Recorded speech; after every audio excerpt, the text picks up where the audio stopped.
ریښتینی ملګری. وای پخوا زمانه کې یو ډېر شتمن ځوان و چې پلار یې د زرو، جواهرو او قیمتي کاڼو تجارت کوه. زوی یې د دنیا له زیاتو نعمتونو څخه برخمن و.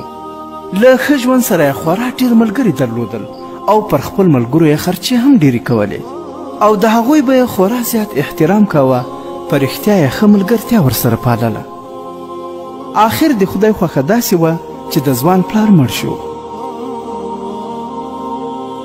د پلار تر مرګ وروسته پر ځوان یوه داسې زمانه راغله چې جایدادونه، جواهرات، پیسې هر څه ختم شول، ان تر دې چې هغه خواږه ملګري یې هم ترې لرې شول.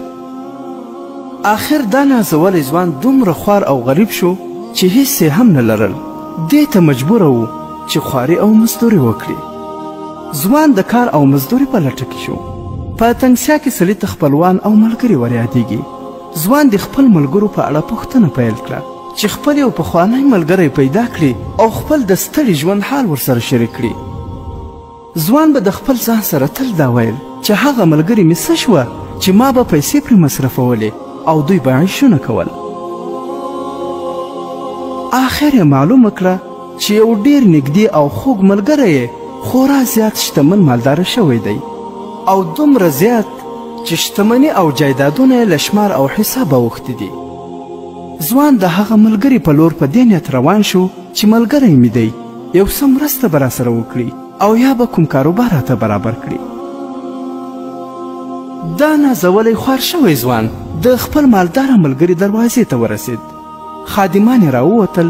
ده ورته وویل د کور څښتن ته ووایه چې ستا پخوانی خوږ او نږدې ملګری راغلی دی او غواړي له تا سره وویني. د هغه خادمانو خبر ورکړ چې ستا فلانی نامی ملګری په دروازه کې ولاړ دی او له تا سره لیدل غواړي. هغه له کوره له یوې کړکۍ څخه د باندې راوکتل او ویې پیژنده. خو چې د ده سرې جامې او بد حالت یې ولید نو خادمانو ته یې وویل ورته ووایاست چې هغه په اوس وخت کې له هیچ چا سره هم لیدل نه غواړي. خوارکی ځوان حق حیران شو او په دې حیرانتیا کې بیرته ناامیده روان شو. تیر وختونه او له ده سره د ملګرتیا کیسې یې هم ذهن ته راوبللې او د خپل مالداره شوي ملګري ناوله چلند ډېر خفه کړو او ډېر سخت یې زړه ودردېد او خپل په لاره روان شو.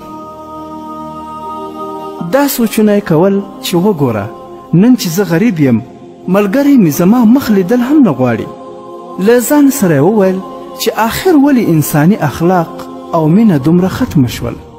انسان ولې دومره احسان هیرونکی او ناشکره شي؟ دا راز ډېرې خبرې یې په ذهن کې اړولې او له درده ډک زړه خپل کور او کلي ته رانږدې شو. ځوان کور ته لا نه و رسېدلی چې 3 کسان په مخه ورغلل. هغوی داسې ښکارېدل لکه په یو چا پسې چې ګرځي. له ده نه یې پوښتنه وکړه چې فلانی د فلاني زوی مو په کار دی. ده ورته وویل زه د هغه زوی یم او هغه خو وفات شوی دی. سړي حیران پاتې شول او انا لله و انا الیه راجعون یې وویل او ده ته یې وویل موږ له هغه سره ګډ کاروبار کوه.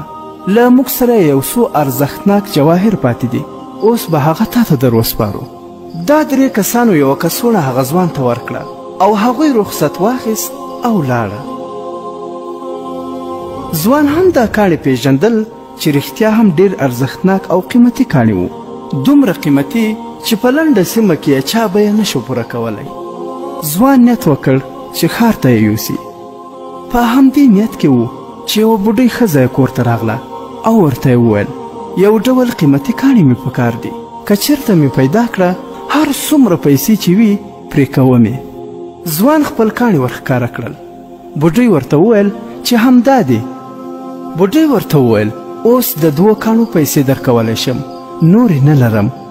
2 یې واخیستل او ځوان خورا زیاتې پیسې وګټلې. بوډۍ روانه شوه او د خوار غریب ځوان کور له ډېرو پیسو او ارزښتناکو جواهرو ډک شو.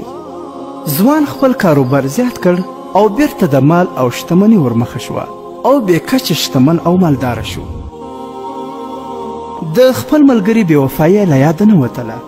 یوه ورځ یې په یوه ټوټه کاغذ 2 بیتونه ورته ولیکل او ور ویې لیږل. ملګري چې یې خط خلاص کړ په هغو بیتونو کې یې ورته ویلي وو چې د سپکو او بې وفا خلکو ملګرتیا مې وکړه چې د خلکو په منځ کې په چلبازي وخت تېروي. زه چې مالداره شتمن وم هغوی به ستایلم او زما عزت به یې کاوه، خو چې غریب شوم دښمني یې راسره پیل کړه. ملګري چې د ده بیتونه ولوستل د هغې ټوټې په شا هغه هم یو څو ځوابي بیتونه ورته ولیکل او هغه داسې و: ته ما له خپلې دروازې څخه د دې لپاره وشړلې چې ستا حالت ډېر کمزوری و او ما ویل چې په دې حالت کې زما سره کینې نو وبه شرمېږې. ته اوس هم زما ورور او زما د زړه سر یې، که یې نه منې هغه 3 کسان ما درلېږلي وو چې تا ته یې د ارزښتناکو جواهرو کڅوړه درکړه او هغه بوډۍ چې له تا نه یې 2 کاڼي واخیستل هغه زما مور وه. ځوان چې دوباره د خپل ملګري خط ولوست نو سترګې یې له اوښکو ډکې شوې او ویې ویل: رښتیا چې په دنیا کې اوس هم ښاغلي انسانان شته. ګرانو دوستانو، د دې کیسې څخه موږ دا درس اخلو چې د خپل ملګري ښېګڼه او ځواني به هیڅکله نه هېروي او په هر حال کې به د هغه قدر و احترام کوي او تر مطلبه یارانه به د چا سره نه کوي. ملګری چې په هر حال وي، که دولتمند وي یا خوار، آخر ستا ملګری وي. دا ډېره نامردي ده چې ملګری غریب شي او ته لاس ترې واخلې. د خوند خبره خو دا ده چې ملګری دې ستا لاس ته محتاجه شي او ته په سختۍ کې په کار ورشي. د حکایات مصنوعي